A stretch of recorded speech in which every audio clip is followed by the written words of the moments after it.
Are you thinking about going on your first ever bikepacking trip? Well, here are 3 mistakes that I guarantee you will make. Before I dive into these 3 points, it's worth mentioning that these mistakes aren't just exclusively for people who are starting out bikepacking. I've been bikepacking all over the world. I've been on hundreds of bikepacking trips, either by myself or with my dad or family and friends, and I still make these mistakes from time to time. The only reason I'm telling you this is that these mistakes are nothing to be ashamed about. You will likely make them, even if you think you're not going to. All that you need to remember is that you need to learn from them. Every time you go on a bikepacking trip, you'll learn something new that you can take forward to your next adventure, and it will make it more enjoyable. So mistake number 1, overpacking, carrying way too much stuff. I guarantee you are going to do this on your first bikepacking trip. The problem really is that you tend to be a bit nervous if you're going on your first bikepacking trip, especially if it's a solo one, because you want to prepare for every eventuality. Have this what if mindset. What if I get really cold? What if I get hungry? What if I need to change my chain while I'm out bikepacking? There's so many things that prop into your head, and as a result, you tend to pack way too much stuff. The main culprits here are carrying too many clothes. You can get away with a small amount of kit that does a multitude of things rather than packing for every possible weather. Secondly, it's packing too much cooking equipment. You really only need a basic setup unless you're going somewhere hundreds of miles away from civilization, because chances are you can just buy food while you're out and about or stop at a cafe. You don't need loads of cooking equipment. And thirdly, it's luxury items, things that you'd like but you probably don't need, like camping chairs or extremely thick and comfortable sleeping bags and sleeping mats for your tent. Something I've suggested to people in this situation in the past on this channel that has often been very helpful is go on your bikepacking trip and take all the stuff that you think you'll need, and then come back from that. Hopefully you've learned a few lessons along the way.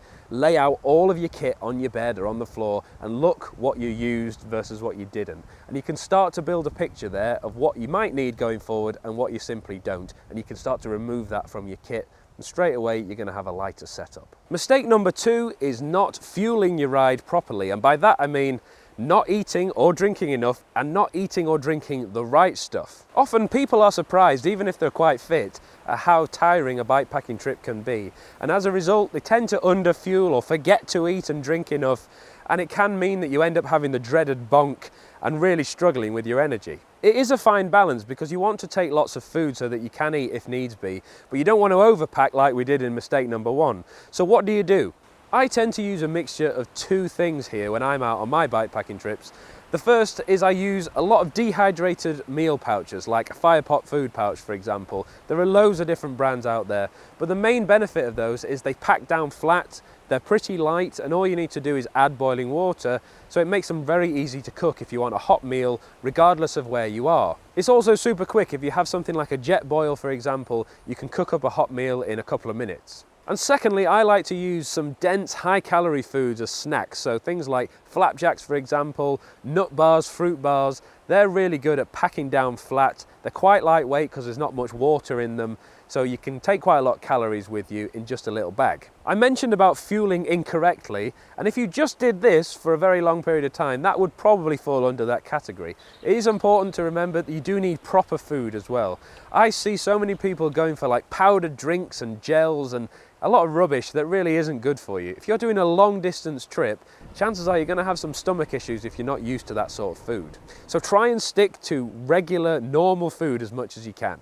But what about hydration? This is also true. You don't want to have lots of sugary drinks if you can help it, but it's nice to have that option now and again. You could take something like an energy drink powder or just pick up a Lucozade or something when you're out and about, but 99% of the time you just need water.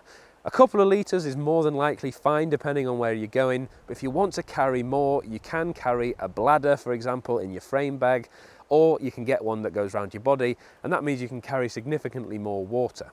To give you an idea, when I went to do the Grand Guanche bikepacking trip, which was across the Canary Islands, it was really hot, I had 6 litres of water on me at any given time. That's probably overkill for most of the time, but there were stretches during that trip where I was 20-30 miles away from anyone in the boiling heat, and it was just nice to have that reassurance that I wasn't going to die of dehydration.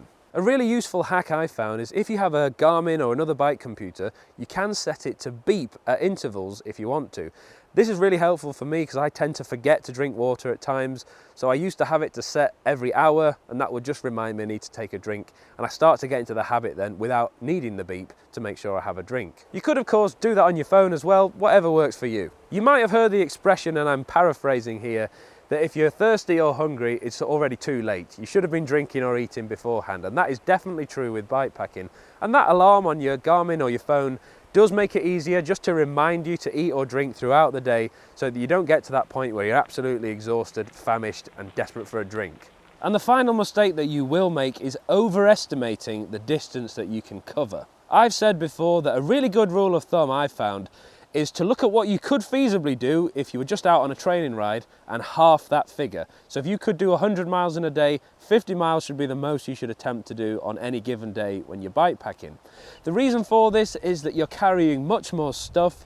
It is really hard work pushing a heavy bike because chances are you've overpacked, as we mentioned. And also there's things to think about like navigation, concentration that you've got to give to that can be quite exhausting as well.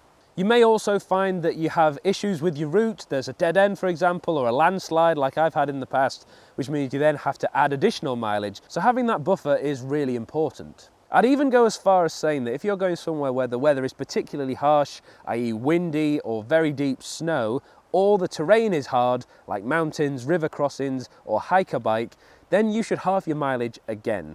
The example I gave before was 50 miles. On these sort of days, you should be doing 25 miles if you're the sort of person that can do it.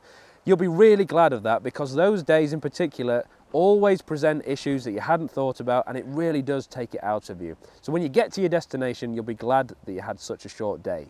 I'll also add that it is much more enjoyable knowing you've got a bit extra time to get to your destination, so you can sit down, have a meal or enjoy your surroundings a little bit more versus rushing to your destination to make sure you get there before it gets dark. So that's it. Those are the 3 mistakes that you will make on your first bikepacking trip. I'm not saying this to put you off. Bikepacking to me is the best thing that I've ever done. I absolutely love it, and I would recommend it to anyone who wants to give it a try. But you do need to make these mistakes so that you can learn from them and enjoy your next trip even more. Let me know which mistakes that you've made in the comments below. I'd love to hear your thoughts. Chances are, between us, we've made pretty much every mistake there is. Thank you so much for watching, and I'll see you in the next one.